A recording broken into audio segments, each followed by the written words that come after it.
What's up, gang? This is Landscaping 101 and this is the Humble Prim Part 2. There's been a lot of you who've been asking me, and I've actually been showing how to do more with a prim. So I thought, you know what, it's better if I just do a video. So we're going to be covering lots of different things today. Again, just prim, but also we're going to be showing you how to utilize shadows. Alright, so we're going to get going. First off, we're going to res a prim. Okay, so it wouldn't be a humble prim without a prim. So let's get that going.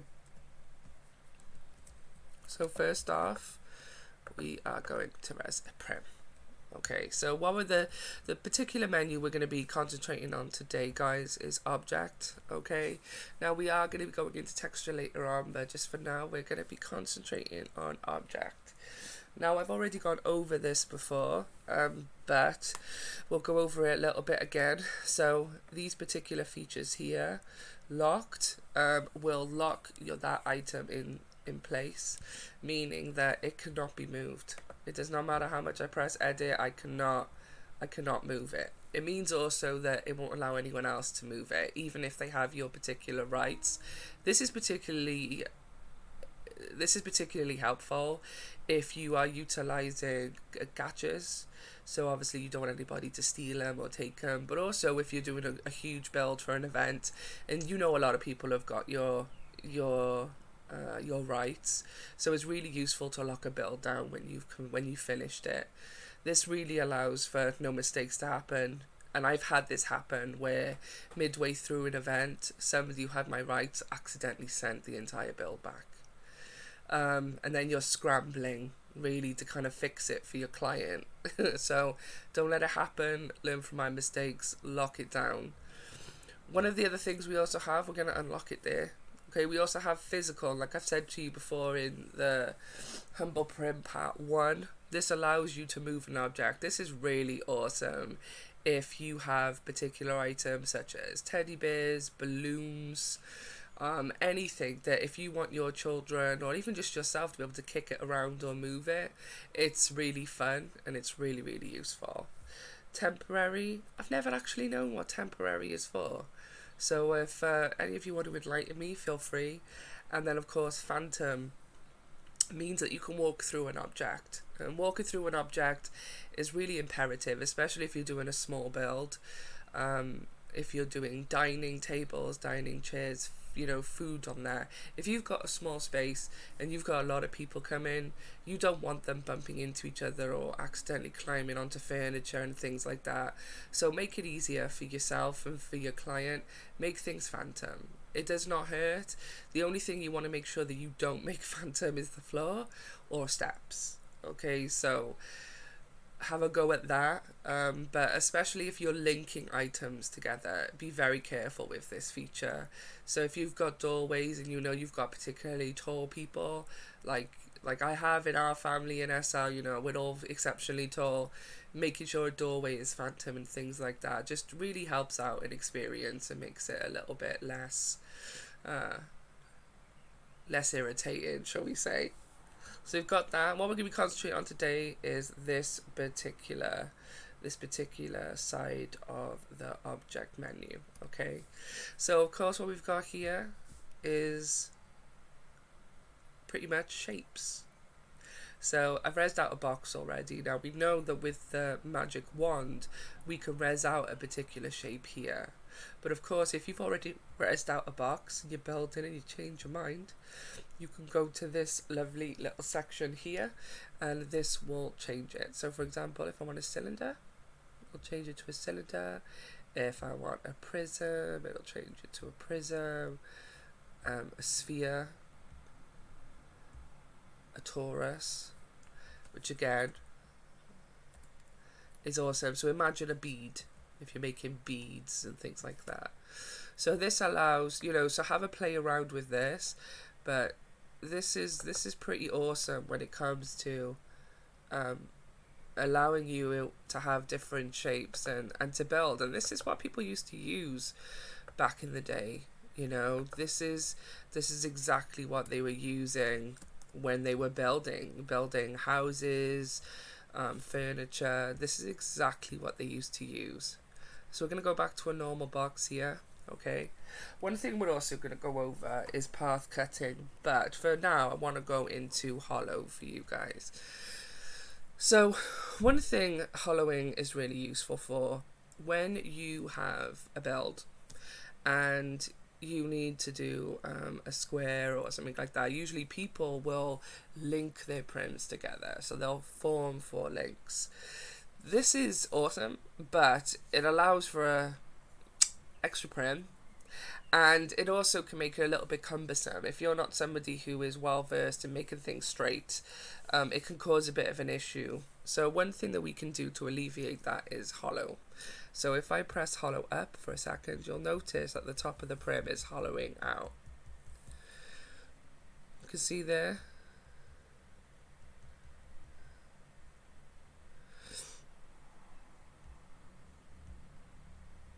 There we go.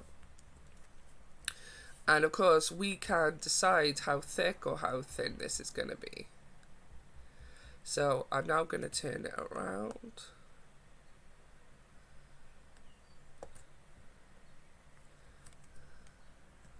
So we can get a better look at it. And you'll see there, again, I can have more control over it. Now, one of the good things about this as well is that when you do hollow out an item, another menu item will come up, and that's hollow shape, right? Now, this is particularly useful if you are trying to do tunnels, you know, if you're doing something that's out of the box. So, for instance, if I wanted to do, which I'll show you in a moment, but if I wanted to do, say, like a circus tunnel or something a bit weird and wonderful, this is really useful for that. So if I do the hollow shape and I decide that I want to have a square outside, but I want my hollow shape to be circle, I'm just going to press circle, and there I've instantly got a tunnel entrance. So this could be for anything. So if you imagine, you could add metal to that, and that could be, you know, a bracket for you know, in front of, say, glass for piping. It could, you know, literally, it's, I mean, come on, you can literally do anything with this. So play around with it. But what I'm going to do, I'm going to enlarge this. And I'm going to show you an example of something that I would do. Now, imagine, I mean, you could do anything. So you could make your own, like, animal thing. You could add a texture in the inside to make this sci-fi, like literally anything your heart can think of. But what I'm going to do is I'm going to show you something that maybe I would do, probably with a better texture that I'm going to use. But if I type in Burton, I've got my Burton stripe.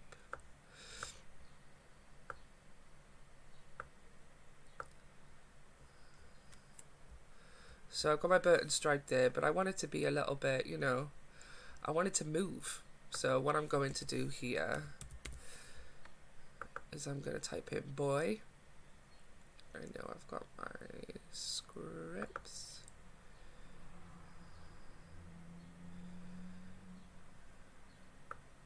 And this is my scrolling texture script, and I'm just going to drag it to the inside there. And now all of a sudden, can you see it's moving? So now I can actually walk through it. This is a really trash texture, don't judge it. But this is just an example of something that you can do with this.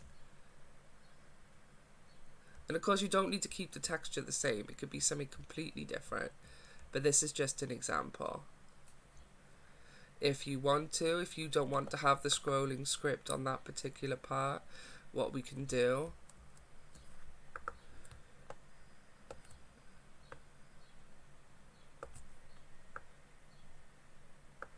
is make this a different color. See, we do it all black.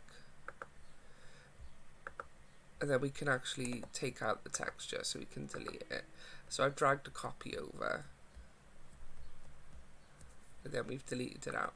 So that's one way that you can do it.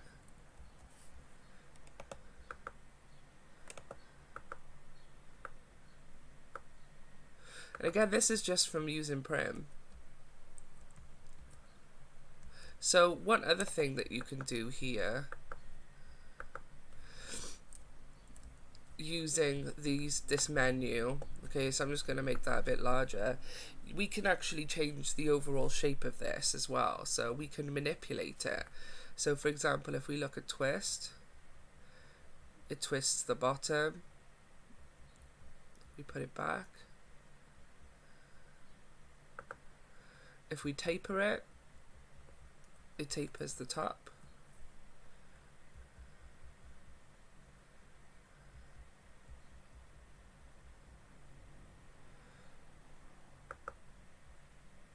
We can do top shear, and we can do it in the y-axis or the x. And of course then we can slice, so it will actually make it smaller, it will cut it up from the bottom.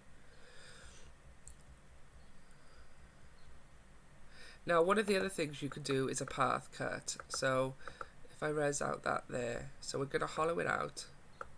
And you don't actually need to hollow it out to be able to do a path cut, but this is something that I do when I'm doing shadows on furniture. So if I just, you see.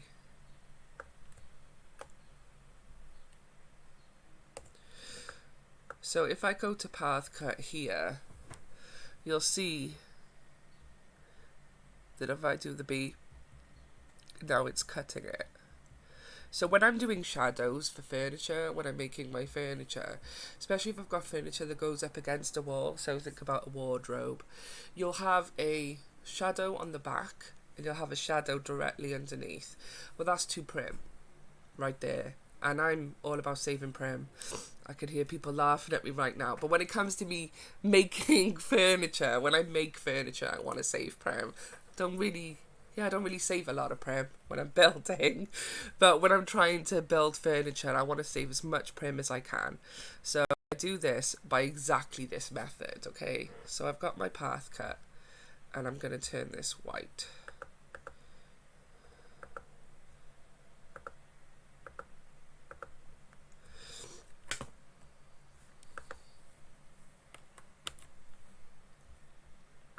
And what I then do is I'll go into textures, and I know that I have my shadow textures ready.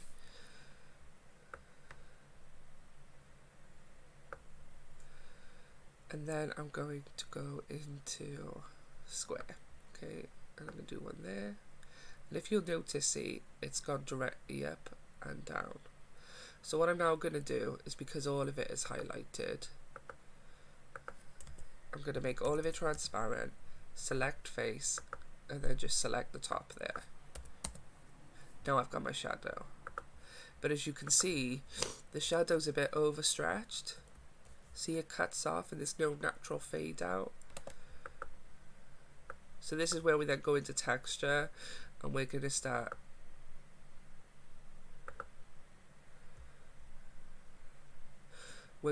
tightening up the texture. And we can move it. Let's see.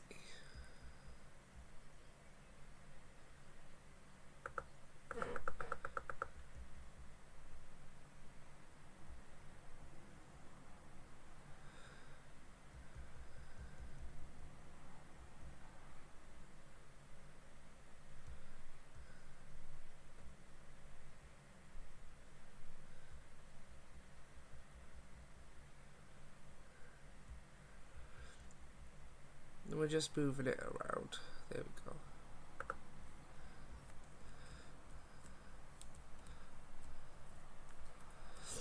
And what we can also do here is we can change the transparency.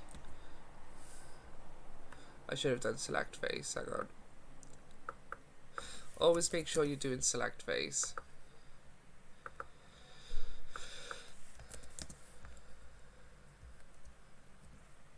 And then I'm going to tighten up the vertical.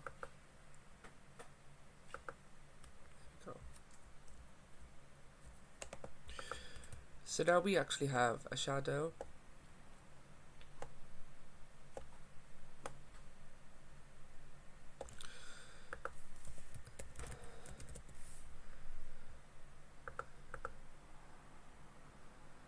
So if I show you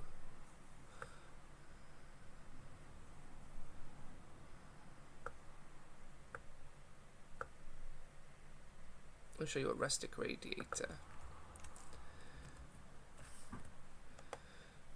So imagine this would be up against a wall, and of course we would actually have a shadow directly underneath and then behind it.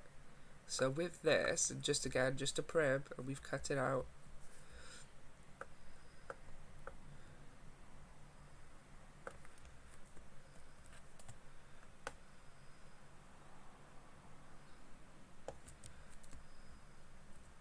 Turn around.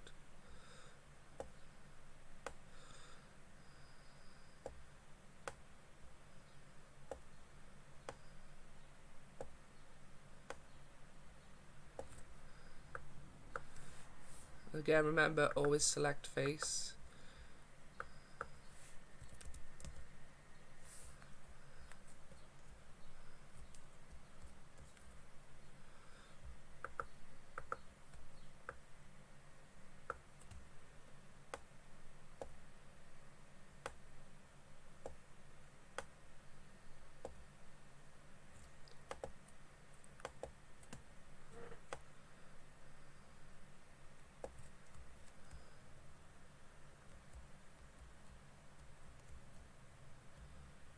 So now we're going to link that to our shadow, and then obviously this is going to be our pretend wall here.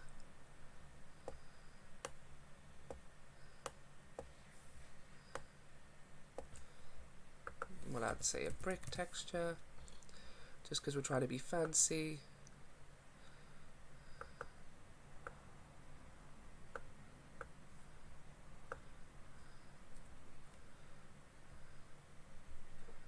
Maybe we don't want that one. We'll try this one. That's a bit better. So as you can see now, just using that prim, adding a simple shadow texture to it, we can create these particular items that give more depth. And as you can see, when I move it in and out, you know, and if I feel like the shadow's just not close enough, easy enough, I could just edit link it, bring it a bit closer. If I want to turn this around, you know, if I feel like it needs to be at a better angle, I can do that.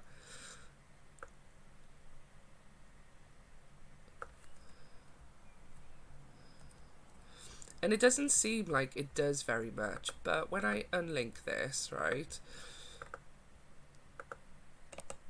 and then I've just got this, and I'm just going to drag a copy across.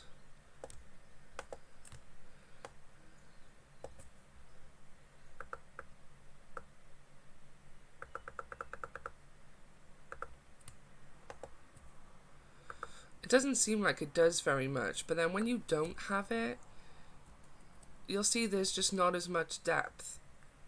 There's not as much realism to that particular item as there is with that.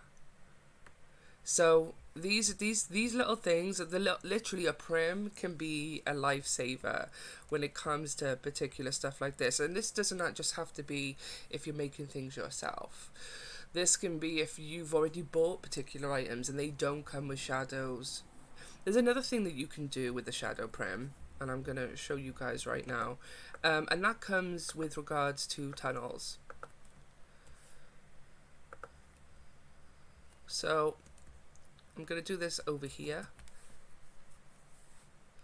Now again, for this you don't actually need a shadow texture. So if you've ever been to a tunnel, sometimes it always seems a lot darker than it is, and this can be for anything. This can be an actual tunnel like we're going to use here today, but this could be anything from a hallway, it could be, you know, the entrance into a room. It just adds additional atmosphere and additional realism. This is also really useful if you're building on, say, a quarter of a sim or a smaller sim, and you want to give the impression that there is more than there is, especially if you're doing cities. If you're doing cities or if you're doing railways, this here is a really, really useful tool where you can actually stick at the end of a sim built in around rocks, and it makes it look like that the train is going to go into a tunnel into the rest of the city, but of course there's nothing else there because you don't necessarily, not everybody has a full sim to be able to build. So this here is a really, really good tool to use. I use this if I'm doing train tracks, or even if I'm doing country lanes, or again cities. So what we do, this is really simple, and you're going to kick yourself if you don't already know how to do this. It is so simple. So we're going to res a prim, okay, and then we're going to flatten it. And the first thing we're going to do is we're going to press texture, and we're going to make it blank, okay. What we're then going to do is go into color, press black, press OK, and then we have our solid prim here. Now of course we need this to be the size of that particular entrance, so what we're going to do, so we're just going to move it, and then we're going to start resizing it. Okay, so now we know we've got a solid prim. So we're going to go into transparency, backspace it, and for this I'm going to say 80. Maybe, yeah, 80, maybe 70 to begin with. Now it doesn't seem like a lot, but watch. So again, I want this so people can, you know, feel like they're going to walk into it. So what we're going to do here, we're going to do a staged effect. So we've got the prim, and we've got the black right at the back. So I'm going to grab the prim, and we don't need to do it that far back. So we're going to grab the prim, we're going to put it there, okay? And then we're going to shift, we're going to drag a copy. Okay, I'm going to shift, drag a copy, shift, drag a copy, shift, drag a copy. Now you can make your base prim, so the back prim that I had, bit darker if you want to, but for me, I really want it to have more of a staged look. So I don't mind having like additional prims with it.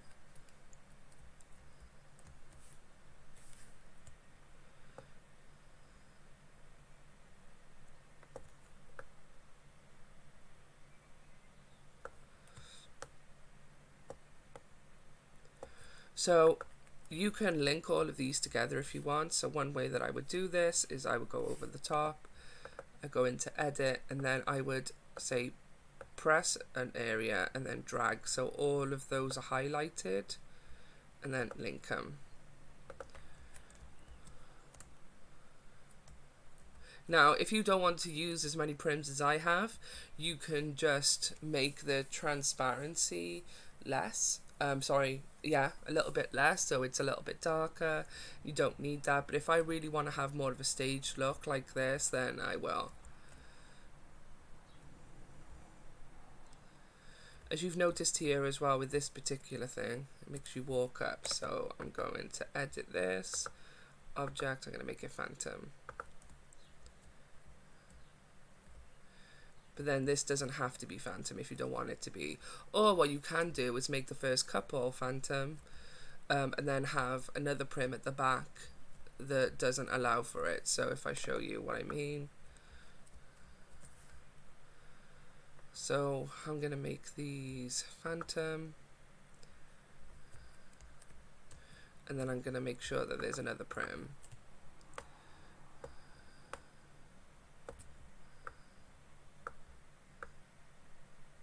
That's like a hard pass. I'm going to make it transparent so no one can see it, and then make sure that it goes across. So now when I walk through, I'm now in the dark and I can't get any further, so I have to turn around. So this is one way that you can, you know, accomplish that. And this is something that you guys can do on so many different things. So for example, if you're going through one area to another, for example, going through a light forest to a dark forest, you can utilize this, but just replace the bridge with, say, trees. So, and utilizing then this shadow. If you're doing cave systems, you can do this as well. It's just something that's really, really simple but really effective to give that additional atmosphere. So now that we've gone over those particular items, we're going to delete this.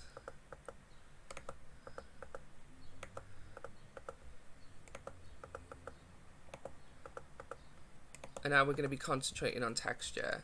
So I know that a few of you already know how to do this, but I know there are a couple of you who don't. Obviously, I'm using a seamless, well, a seamless texture from a horizontal point of view rather than a vertical. But one of the things that I know that a lot of you have been wondering about is how you rotate them, rotate a texture without rotating a prim. This is really useful to learn, especially if you're building. You don't want to start manhandling prims on a large scale, because the likelihood of you guys getting them perfectly straight is then lessened. So this is a seamless texture, and obviously if we got here horizontal mixed length, but one of the things I want to concentrate on doing with you guys is the rotation. So obviously, for those of you who are very good in maths, we obviously know that a circle is 360 degrees. And then obviously we have 180 and then 90. Okay, so that's what we're going to be utilizing today. So typing in your numbers. So we're going to put into 90 and it will put it to the side. If we type in 180, it just automatically turns it upside down. And then if we go back to 0, it's the same. So those are the numbers that you're really, if we put 360, see, it stays exactly the same. So those are the numbers that I tend to utilize, 90 and 180, when I'm doing this. I mean, you can do it like this too with the up and down buttons. There's absolutely nothing wrong with doing that if that one makes you feel more comfortable. And then obviously then that then becomes vertical. So you have to, you know, pay attention to what you're doing. Because whereas the texture started off there, now it's still a horizontal texture. So where the texture is resed onto a prim, it keeps that same positioning. What that means is, if it started off, if I put the texture on the prim, and this texture now, this is the horizontal scale. Even when I rotate it to 90, that texture now, even though it's turned, that is no longer the horizontal scale. This is. So for example, when I press up, it's now going to be doing it, because even though I've moved the texture, it's still lying on a horizontal axis. So this is something that you guys will get more comfortable with as you practice your texturing. And this is really important, that is something that you do is practice your texturing. Also practicing your select facing. So for example, if I'm pressing horizontal, it's doing horizontal on every single face. So say for example, I've decided this looks pretty good to me, this seems in balance, but of course on the sides it isn't. What I can then do is press select face, make sure that I'm getting both ends,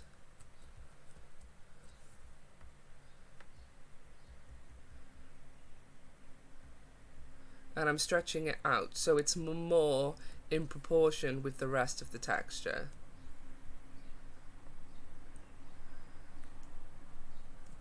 What you can also do is, if you want the textures to tie in a little bit more, this is where we have offset. Okay, so horizontal offset, that means I'm not making the texture smaller or bigger, you know, wider. What I'm doing is I'm just moving the texture to the side. So when I move it, it's not making it smaller or anything else, it's just moving the position. So what I've done now is I've moved it, so now it joins up with the front.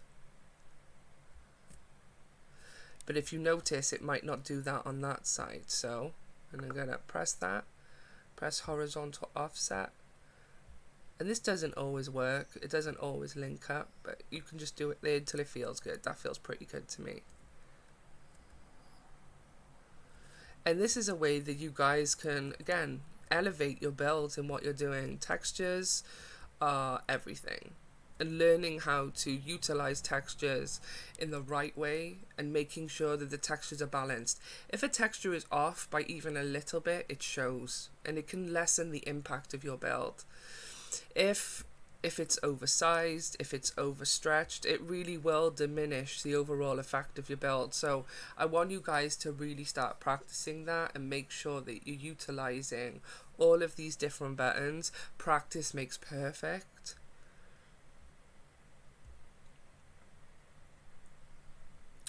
And that's it for Humble Prim Part 2. If there's anything else that you guys want to learn with regards to prims, let me know. But yeah, that's it from me for now. If you guys have any other questions, just let me know. See you guys soon. Bye.